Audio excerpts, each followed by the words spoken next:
Так, жігіттер, ассалаумалейкум. Мына новый стол, металлоборд, Қытайдан алдырған. Минустарын айта кетейін. Борт өте жақсы. Стол әдемі күшті. Мына жері геометрия жоқ. Размерлер әртүрлі. Мына жер 7-4 кәс тұр. Орқалары жақсы. 7-8 тұр. Мынау 7-2 ма 7-3 сондай тұр. Ең үлкен мынау 7-8 тұр. Бұл неге әртүрлі болып тұр размерлері?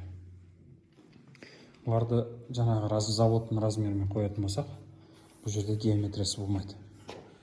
Геометриясы неге керек? Мына бортпен шарж берген кезде бигбинсіз ештеңкесі жіберсеңіз, любой шар әншейін түсіп қала береді. Сол үшін геометрия болу керек. Мына жерді алып қарасаңыз, қазір мен сізге штангелмен көрсетейін. Егер көрінетін болса, міне қараңыздар. Траншар 7-1 тұр. Көрдіңіз ме? Геометриясы дұрыс тұр. Телефонға көрінетін жар деген үміттемін. Вот. Бұны қазір размерімен, өзінің размерімен қоятын болсақ, бұл өте үлкен болып тұр. Оны қараңыздар. Көрдіңіз ме? Новый стол бар.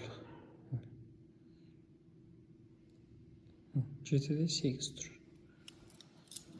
Осындай мен нюанстар бар. Оны не істейміз енді? Мына жерін ашамыз, новый матаны қалтырамыз.